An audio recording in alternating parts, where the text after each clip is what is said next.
자, 지금부터는 지리 정보와 공간 인식에 대해서 학습하도록 하겠습니다.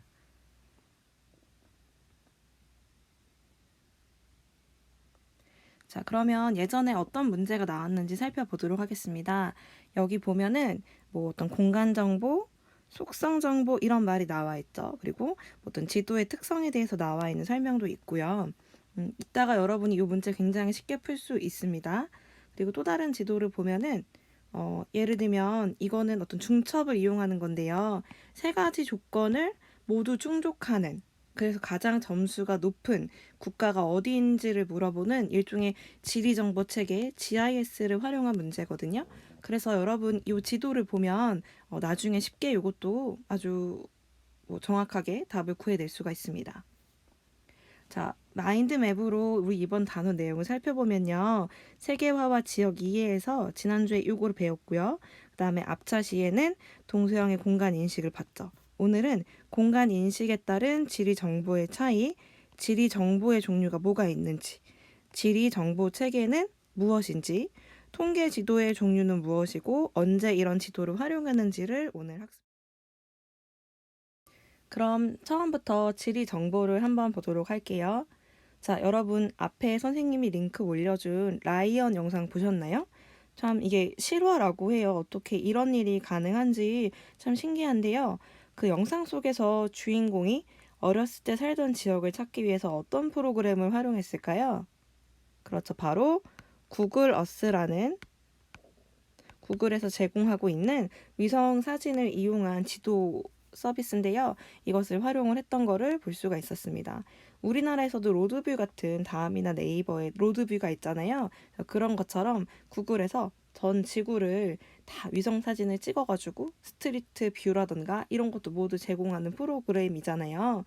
그래서 요거를 활용해서 부모님을 찾았던 그런 감동적인 영화였죠. 자, 구글 맵이 지리 정보를 다 집어넣고 사람들이 볼 수 있게 해줘요. 그래서 구글맵 자체도 어떤 플랫폼이라고 많이 얘기를 하죠. 그리고 많은 곳의 정보가 축적이 되면 이 구글맵 자체가 다양한 사회활동에 지금처럼 도움을 줄 수 있다라는 거예요. 그런데 우리나라 같은 경우에는 지금 분단 국가라는 현실 때문에 외국에 이 데이터 센터를 저장할 수 있도록 정부 요청을 했는데도 불구하고 우리나라는 아직 제공하고 있지 않거든요. 이에 따라서 찬반 논란도 굉장히 많죠. 그래서 우리나라에서 예전에 그 포켓몬 고 했었잖아요. 포켓몬을 찾는. 그런데 우리나라는 이렇게 외국에 우리나라 지도 데이터를 제공하지 않기 때문에 우리나라 유일하게 포켓몬고를 이제 실행을 못했었어요. 근데 약간 요렇게 살짝 그 GPS 잡히는 구글을 사용할 수 있는 장소가 바로 속초여서 속초에 사람들이 굉장히 많이 몰렸던 적이 있어요. 몇 년 전인 것 같아요. 그래서 저기 엑스포 광장에 사람들이 모두 핸드폰을 켜고 포켓몬 고를 하고 있는 모습이 이렇게 뉴스에 많이 등장했던 적이 있었죠. 그래서 지금 이런 내용들이 뭐 이슈로 여러분들 나중에 뭐 논술이나 이런 데도 출제될 수 있으니까 뒤에 한번 같이 교과서 자료를 살펴보면서 이게 왜 자, 그럼 지리 정보라는 건 뭐냐면 공간과 관련된 모든 정보들을 다 지리 정보라고 해요. 여러분들은 지리 정보를 뭐 책이라던가 신문, 잡지, TV, 인터넷 뭐 다양한 경로로 항상 획득을 하고 있죠. 주변에서 듣기도 하고 어떤 장소, 공간과 관련된 모든 정보들을 다 포함을 하는데 지리 정보를 우리가 얻는 방식에 최근에는 이런 원격 탐사, 인공위성을 이용한 원격 탐사도 활용하고 있대요. 이 인공위성에서 이렇게 분광 밴드를 이용해가지고 촬영을 하면은 이제 햇빛에 반사되는 이 파장에 따라서 이게 땅인지 산림인지 그다음에 물인지를 분석을 하는 거예요. 여러분들이 구글어스에서 본 영상은 인공위성 영상이 아니고요. 그거는 항공 사진이거든요. 그래서 인공위성이랑은 좀 다른데 그거를 잘못 이해하는 경우들이 있더라고요. 그래서 실제로 인공위성은 이런 식으로 뭐 파장을 이용해서 찍기 때문에 우리가 실제 보는 자, 여러분 여기 보면은 여기가 어디예요? 바로 속초죠. 어떻게 알 수 있어요? 여기 보면은 지금 청초가 보이고요. 그다음에 여기 영랑구도 보이죠? 그래서 여기 엑스포 광장도 보여요. 그래서 여기가 바로 이제 속초인데요. 이거는 이제 구글에서 항공 사진을 이용해 가지고 여러 개의 항공 사진을 이어 붙여서 지구 전체의 모습을 볼 수 있게 한 건데요. 이렇게 항공 사진을 활용한 구글 어스도 있습니다. 그러면 지리 정보의 종류는 총 세 가지가 있는데요. 굉장히 쉬워요. 첫 번째, 공간 정보라는 건 뭐냐면 한 지역의 위치나 형태를 나타내는 정보가 바로 공간 정보라고 하고요. 예를 들면 뭐 속초시의 경도와 위도를 우리가 숫자로 표현할 수 있잖아요. 이런 거 이제 수리적 위치를 표현할 수도 있고요. 혹은 속초시의 범위가 어디까지인지를 이제 표시할 수도 있고, 속초시의 모양이 어떤가도 얘기할 수가 있죠. 그 다음에 행정구역 이런 것들을 설명하는 것이 바로 공간 정보에 해당이 됩니다. 그러면 이 속초시의 이런 위치나 형태 말고도 속초시의 인구가 몇 명인지, 그다음에 경제 소득은 얼마나 되는지, 그다음에 뭐 관광객은 얼마나 되는지, 이런 그 지역의 특성이 있을 거 아니에요. 이런 것들을 설명하는 정보가 바로 속성 정보인 거죠. 그래서 뭐 인구라던가 산업 구조나 경지 면적에 해당하는 것들이 바로 속성 정보고요. 그다음에 관계 정보라는 건 뭐냐면요. 예를 들면 고성과 속초의 관계를 살펴볼 수도 있죠. 그래서 예를 들면 뭐 고성에서 속초로 통근하는 사람이 얼마나 되는가. 그래서 하루 이동량을 살펴볼 수도 있고, 그 다음에 뭐 두 지역의 산업상의 어떤 연관 관계 같은 것들 살펴볼 수 있을 거예요. 그래서 한 지역이나 현상의 어떤 관계를 나타내는 정보가 관계 정보인 거죠. 그렇죠? 그래서 뭐 예를 들면은 A시의 상하이 행정구역. 예를 들면 지금은 뭐 속초시가 있으면 그 안에 있는 작은 동들이 있을 거 아니에요. 뭐 영랑동도 있고요. 뭐 조양동도 있고 교동도 있으면 이런 하위 계층들의 관계를 살펴보는 것도 관계 정보라고 볼 수도 있고, 인접한 고성과의 관계. 자, 그러면 아까 얘기했던 그런 지리 정보들을 우리가 어떤 종이에 적어서 기록을 과거에는 했었지만, 요즘에는 컴퓨터의 발달로 우리가 컴퓨터 데이터에 이러한 그 지리 정보들을 모두 모아서 관리를 해요. 그렇기 때문에 여러분이 속초여고가 궁금하면 네이버 지도에 속초여자고등학교만 검색하면 이렇게 뭐 전화번호라던가 뭐 홈페이지 주소라던가 주소, 그다음에 리뷰도 있죠. 뭐 평점도 주는데 평점이 낮네요. 그래서 길 찾기 이런 것도 다 해볼 수가 있잖아요. 이렇게 지금 뭐 여기 보면은 속초여고가 어디에 위치해 있는지 형태 이런 공간 정보를 지금 알 수가 있죠. 첫 번째 공간 정보. 그리고 여기엔 속성 정보가 나와 있네요. 어떤 특성을 지니고 있는지. 그리고 뭐 다른 지역과의 관계, 이런 아니면 길찾기를 통해서 다른 지역으로 어떻게 갈 수 있는지, 이런 관계 정보를 컴퓨터 데이터에 모두 다 저장해가지고 분석을 사용할 수 있는데, 이런 걸 우리가 지리 정보 체계라 그래요. 지리 정보 체계. 자, 그래서 여러분 학습지를 보면, 자, 지리 정보를 수치화하는 거죠. 그래서 컴퓨터에 입력하고 저장하고 사용자의 요구에 따라서 분석하는 거예요. 그리고 가공 처리해서 필요한 결과를 얻는 지리 정보 기술을 우리가 지리 정보 체계라고 합니다. 아까 네이버 지도 같은 경우에는 예를 들어서 내가 살고 있는 지역, 내 집이 있으면 내 집에서 반경 5km 내에 학교가 어디 있을까 찾아주세요. 그러면 해당하는 정보들만 착착 찾아가지고 보여준다라는 거죠. 그리고 뭐 예를 들면은 뭐 화재가 발생했어요. 어떤 산에서. 그러면 바람의 풍향이라던가 그 다음에 중간에 냇가가 어디에 있는지 집이 어디에 있는지 이런 정보들을 컴퓨터에 저장을 해놓고 나중에 산불이 발생했을 때 산불이 어디로 확산될 수 있을지 얼마나 빨리 확산되는지, 그래서 어디를 진압을 해야 가장 효과적인지 이런 것들도 컴퓨터를 통해서 분석할 수 있거든요. 그래서 이런 것들이 전부 지리 정보 체계를 통해서 가능하다라는 거예요. 자, 그러면 우리가 24번 인공위성을 활용해서 사용자나 특정 사물의 현재 위치를 파악해주는 GPS를 많이 사용하잖아요. 여러분, 이런 GPS는 우리가 굉장히 많이 말을 하는데 이런 거 우리가 뭐라고 얘기를 할까요? 한글말로. 바로 이거는 위성 위치 확인 시스템이라고 얘기를 해요. 위성 위치 확인 시스템. 근데 우리는 그냥 GPS라는 말을 많이 쓰죠. 그래서 내가 지금 현재 어디에 있고 그 다음에 어느 방향으로 이동할 때 최단 거리가 어떻게 이루어지는지를 우리가 실제로 뭐 핸드폰을 통해서 자주 보잖아요. 그래서 모르는 길을 찾을 때도 굉장히 유용하고요. 내가 어디 있는지를 확인할 때도 되게 유용을 하죠. 선생님은 이 GPS를 언제 많이 쓰냐면 뭐 해외나 모르는 곳에 여행을 갔을 때 많이 활용을 하거든요. 그래서 구글 지도를 펴서 우리나라가 아닌 곳에는 구글 지도가 굉장히 잘 돼 있기 때문에 가고자 하는 상점명이나 뭐 유명 관광지를 지정을 하면 현재 위치에서 어떻게 가야 되는지 길거리 그 내비게이션이 돼요. 그래서 그걸 보면서 따라가면 내가 걷는 거에 맞춰가지고 계속 길을 안내해줘요.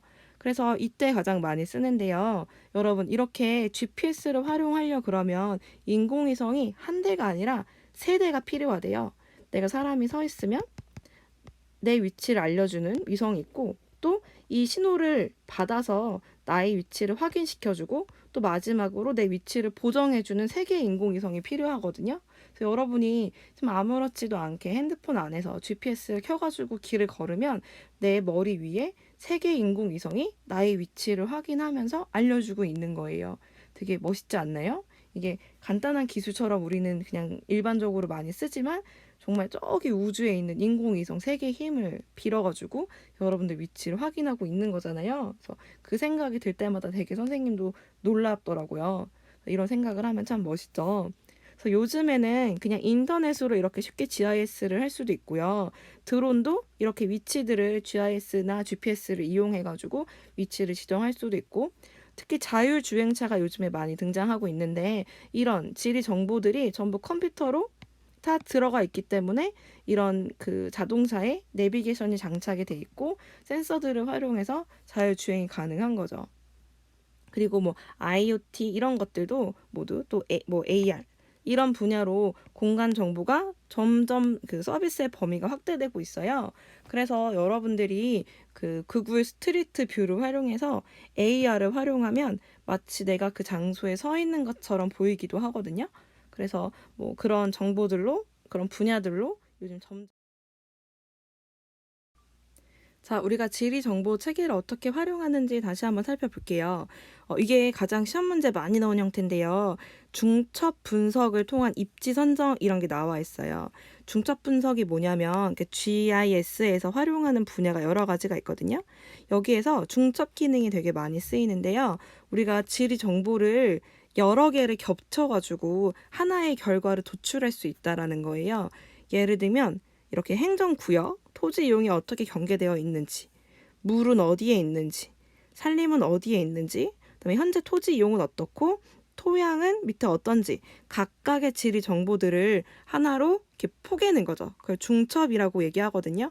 그랬을 때 각각의 조건에서 가장 좋은 조건만 뽑아서 가장 좋은 하나의 입지를 선정할 수 있다는 거예요. 이거는 진짜 연습 문제를 풀어보면서 이따 다시 한번 확인을 해볼게요.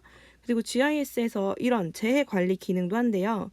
지진 강도에 따라서 피해 지역을 예측할 수 있죠. 예를 들면은 지진에 뭐 여기 발원지가 있다. 그랬을 때 주변에 물은 어디에 있는지, 그리고 뭐 연약한 지반이 어디에 있는지, 현재 뭐 토지 이용 중에서 산림이 뭐 그러니까 토지가 많이 파헤쳐진 곳이 어딘지 이런 정보들을 하나로 모아가지고 지진이 발생했을 때 어디가 피해가 클지를 예측하거나 대피소를 어디에 세워야 될지, 혹은 그다음에 한 지점에서 다른 지점까지의 거리 같은 것들을 컴퓨터로 계산해서 대피소를 찾는 이런 것들도 활용할 수 있다라는 거죠. 그래서 재해에도 이런 GIS가 이용되기도 하고요. 그다음에 요즘에는 웹 GIS를 이용해서 교통 정보를 제공하고 있기도 해요. 어디가 밀리고 앞으로 얼마나 밀릴 것인지 이런 것들도 우리가 활용해 볼 수가 있습니다.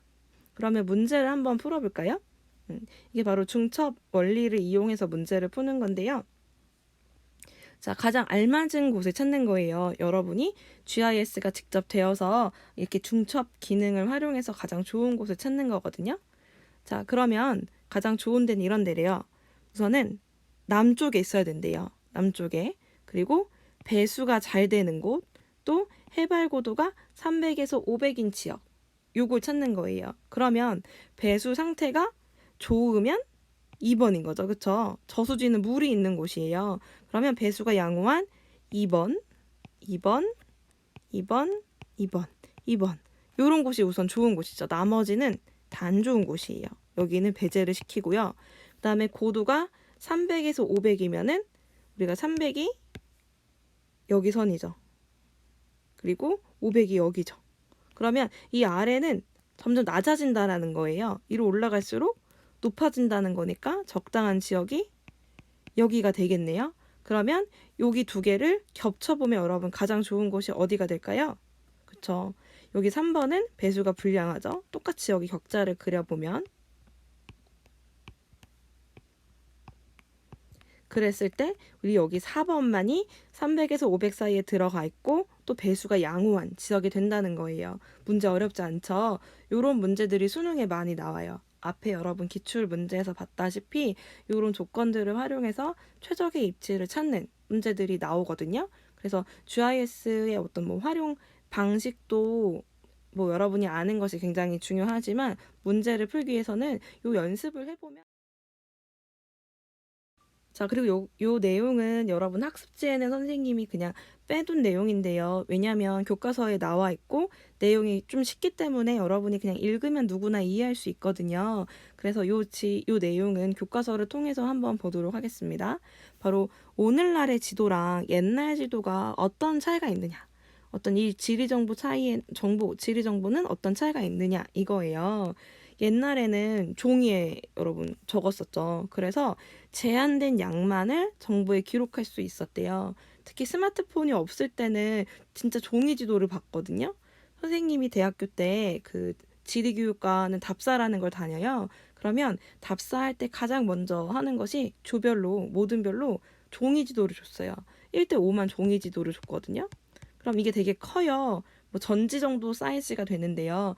그 큰 종이를 갖고 다니기 위해서 작게 접어야 돼요. 그래서 교수님께서 차에 탑승하면 종이 지도를 나눠주고 이거를 어떻게 간단하게 접는지를 설명을 해주거든요.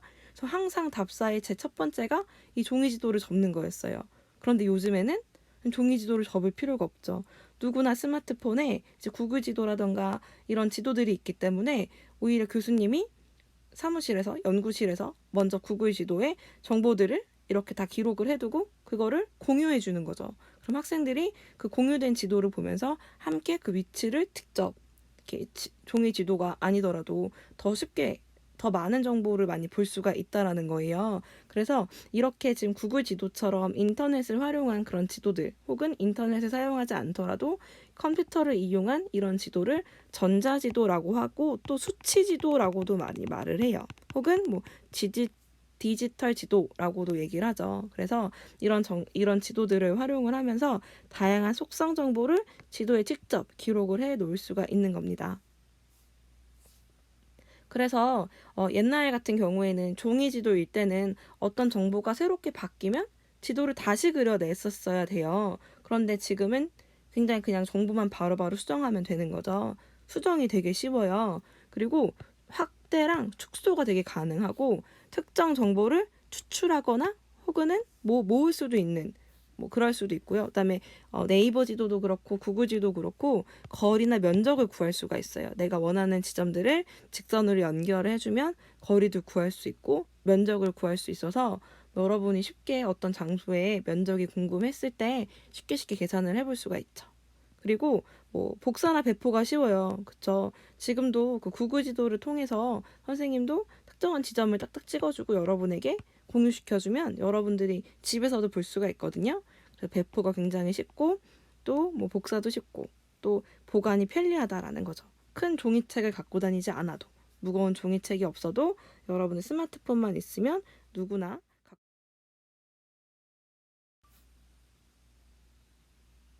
자, 여기 나와 있는 지도는요, 통계 지도거든요. 교과서에 나와 있지 않지만 여러분들 수능 문제에서는 이 문제들이 등장하기도 해요. 그럼 여러분은 어떤 방식으로 공부하면 좋냐면 이 지도들이 어떤 장점이 있는지, 특히 어떤 지리 정보를 표현하는데 장점이 있는지, 어떤 경우에 사용하는지를 보면 좋아요. 예를 들면 지금 나와 있는 이 지도는 점으로 표시했죠. 그래서 이름은 전묘도예요. 이 전묘도는 뭐가 좋냐면 분포나 밀도를 표현하기 좋아요. 그러니까 예를 들면 어떤 지역에 점이 많이 찍혀 있으면 여기 많이 밀집돼 있구나. 밀도가 높구나. 이런 것들을 볼 수가 있잖아요. 그래서 오른쪽에도 마찬가지예요. 발전 설비를 보면 여기는 수력 발전소가 많구나. 이런 것들을 표현할 수 있어요. 그런데 여러분 정확한 수치는 좀 표현하기 힘들겠죠. 점 하나가 10,000명인데 점을 일일이 세기 어려운, 점이 많이 찍혀 있으면 세기가 어려우니까 정확한 어떤 수치를 표현한다기보다는 어디에 얼마나 밀집되어 있는지 이런 것들을 한눈에 파악하기에 좋은 지도가 전묘도예요. 선생님이 대학교 때 그 지도학이라고 해가지고 지도를 그리는 수업이 있어요. 그래서 그때 직접 지도를 그렸었는데 전묘도를 그릴 때 진짜 힘든 게 통계 자료를 보고 실제로 그 지역에 점을 찍어야 되는 거예요. 예를 들면 인구라고 하면 어떤 지역에 점이 뭐 10,000명이면 10,000,000명이면 몇 개 찍어야 되겠어요?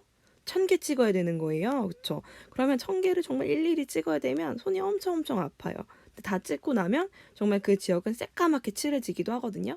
그래서 자, 그 다음 지도는요. 이렇게 지금 선으로 표현이 되어 있잖아요. 이 지도들이 등치선도라 그래요. 등은 같을 등자고요. 치는 수치를 말해요. 선은 여기 지금 나와 있는 선으로 표현하는 거잖아요. 그 말은 뭐냐면 같은 수치를 선으로 연결해서 그은 지도가 등치선도예요. 근데 이거는 어느 경우에 많이 쓰냐면 보세요. 여기가 13이고 여기가 14죠. 여기 15, 16이에요. 숫자들이 연속되어 있어요. 우리가 13과 14의 중간은 몇 쯤이라고 인식을 하죠? 13.5도겠구나라고 생각을 하잖아요. 이게 왜 가능하냐면 어떤 자연현상인 경우에는 점차적으로 변하는 거예요. 연속돼서 변하죠. 이런 경우에는 중간값을 우리가 예측할 수가 있어요. 이런 경우는 인위적인 경우가 아니고 보통 자연적인 어떤 현상인 경우에 이런 식의 어떤 영향이 그러니까 점점 변화되는 모습이 나타나거든요. 이런 경우에 선으로 그 변화된 값을 표현하기 아주 좋아요. 그래서 같은 통계치들을 선으로 연결하는데 온도라던가 특히 기온, 그다음에 높이, 산의 높이, 그리고 기압 이런 기후적인 자료들을 혹은 어떤 이런 수치적인 자료, 자연 현상적인 수치 자료를 표현하기 좋은 게 바로 등치선도예요. 그래서 단풍 시작일은 뭐예요? 이것도 날짜잖아요. 자연적으로 기온이 변하면서 날짜가 순차적으로 변하죠. 그래서 여기가 10월 6일이고 10월 12일이면 이 중간에 있는 지점들은 6일에서 12일 사이에 발생하겠구나라는 걸 여러분이 생각을 하잖아요. 그냥 점차적으로 변하는 수치이기 때문에 그런 거예요. 그래서 이런 경우에는 등치선도를 활용하는 거죠. 자연 현상인 경우에. 자, 그러면 27. 요거는 여러분 단계 구분도라고 해요.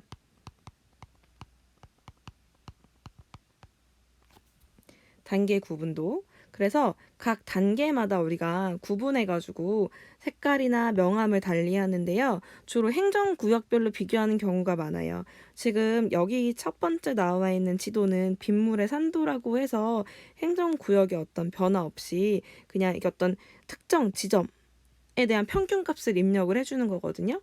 근데 그러려면 보통 행정구역을 경계로 하는 경우가 좋아서 지금 오른쪽에 보는 것처럼 이렇게 시, 군, 구 단위로 인구 어떤 밀도를 표현을 해주고 있는 거예요. 그래서 주로 이 자료를 표현할 때 어떤 식으로 하냐면 행정구역에 있는 사람들의 숫자를 뭐 15라고 하면은 여기 단계에 따라서 15에 해당하는 색깔을 이 지역 전체에 칠해주는 거죠. 그래서 어떤 한 지점의 특정한 값이 아니고 평균값으로 칠해주는 거예요. 평균값. 그래서 인구 밀도라는 거는 면적 대비 그 지역에 몇 명이 사는가를 우리 계산하잖아요. 그러면 한 동이 아니고 지금은 한 시 전체의 값을 여기다가 동일하게 칠해주는 거죠. 그래서 주로 이렇게 행정구역별 비교를 많이 하고 보통 통계값이 들어가요. 어떤 평균값. 그래서 여러분이 평균값을 내서 행정구역별로 지역별로 비교를 할 자, 다음 지도는 뭐냐면요. 선으로 이렇게 표현이 되어 있죠. 똑같이 선자가 들어가요. 선도예요. 그런데 여기는 이렇게 화살표 방향이 돼 있어요. 화살표. 자, 이동 양을 비교하기 좋은데요. 그래서 우리가 이거를 유선도라고 얘기를 해요. 그래서 보통 화살표가 있으면 여기에서 출발점이 되는 거고 여기가 도착이 되겠구나. 그리고 굵기가 다르죠. 그래서 이거는 양을 표현해 주는 거예요. 굵기가 굵으면 많이 이동하는 거고 그 다음에 굵기가 얇으면 조금 이동하는구나. 그래서 어떤 방향도 표현할 수 있고요. 그 다음에 통계치의 양 이런 것도 표현할 수 있는 게 바로 유선도입니다. 그럼 마지막 지도를 한번 살펴볼게요. 자, 이거는 지금 이렇게 크게 나와 있죠. 도형 표현도거든요. 도형 표현도. 이거는 통계치의 크기나 비율을 막대 원 같은 걸로 표시를 해요. 지금은 화물의 수송량을 원으로 표시해서 원이 크면 양이 많고 작으면 양이 적구나 라는 걸 표현할 수 있고요.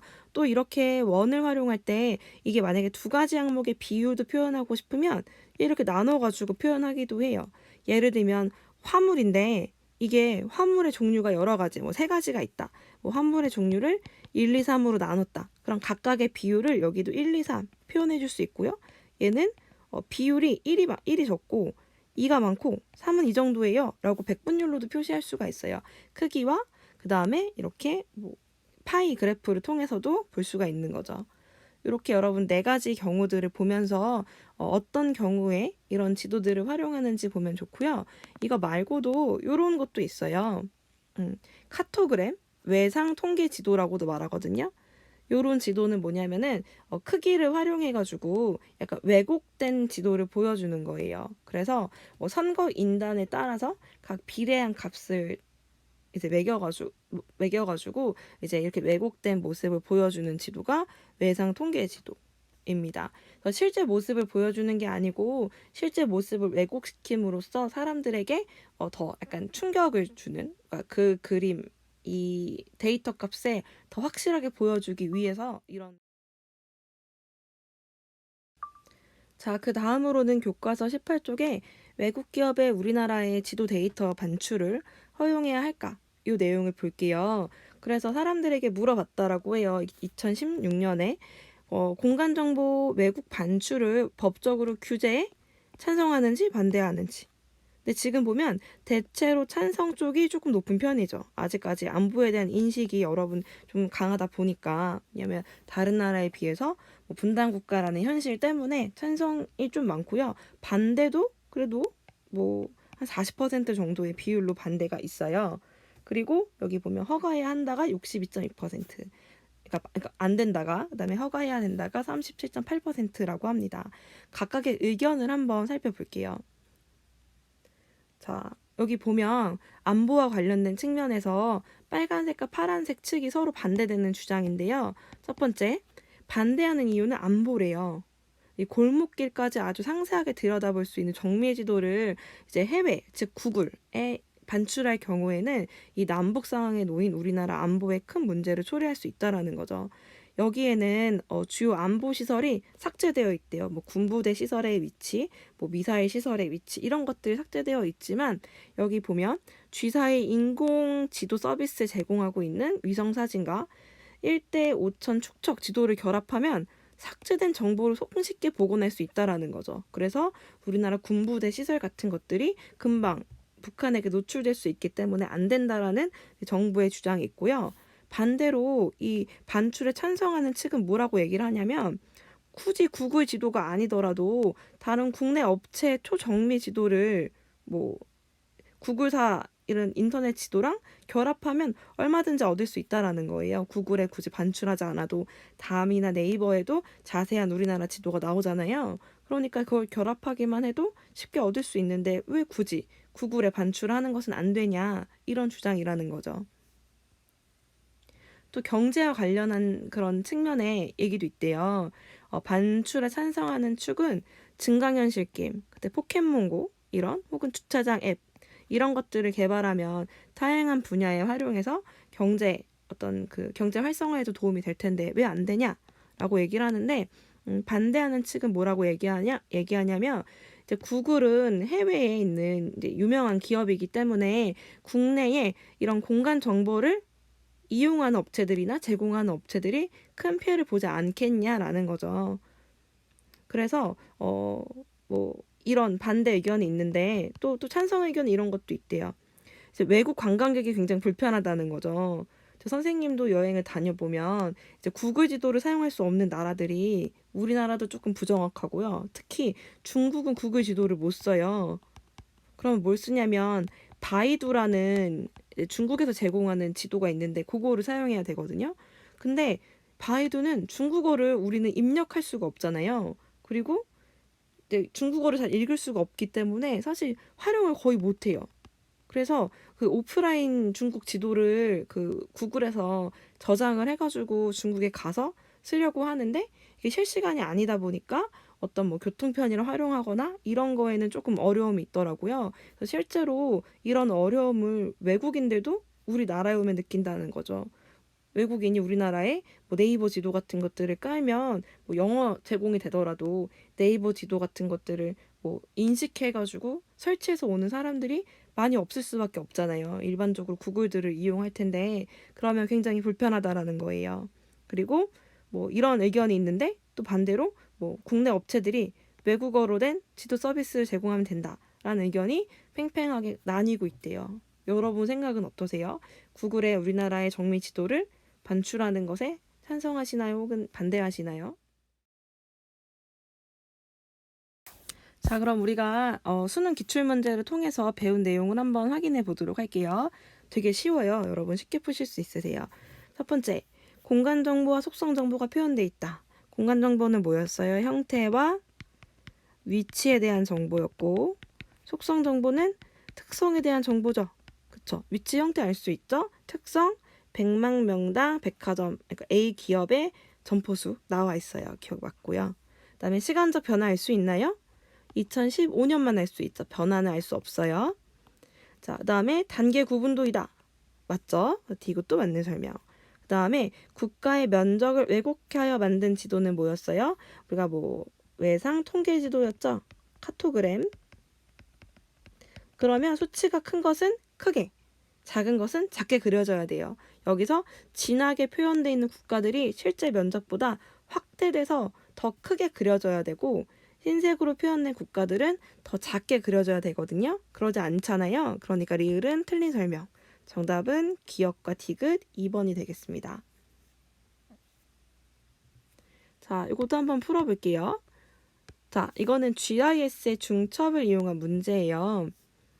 자, 보면 출산 의료센터를 건립하는데 가장 적합한 국가를 고르래요. 합산 전수가 가장 높은 국가를 고르면 된다라고 아주 그냥 위에 읽을 필요 없이 그냥 여기 문제가 나와 있죠. 그러면 점수를 우리가 한번 A, B, C, D, E에 부여해 보는 거예요. 자, 우선은 1인당 GDP는요. 첫 번째 요거죠. 자, 2000을 초과하면 1점이래요. 자, 보면 2000에 초과된 데가 지금 A가 1점이고요. 그쵸? 다음에 1000에서 2000이면 2점이래요. 여기 중간 색깔이 2점이에요. 중간 색깔인 C가 2점이고요. 1000 미만이 3점, 나머지 지역이 3점이 되겠어요. 그쵸?